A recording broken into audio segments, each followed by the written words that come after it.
এমনি মরা আর মাইরো না, অনেক কষ্টে বাইচে আছি, প্লিজ এবার একটু বাইচা থাকতে দাও না।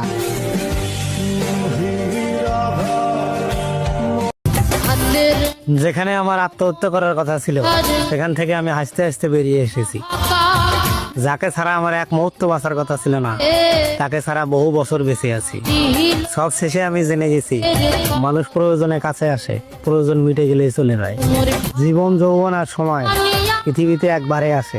কোনো বেইমানের জন্য এত দামি জিনিস নষ্ট করার কোনো মানেই হয় না। তাই আমি এখন হাসতে শিখে গেছি।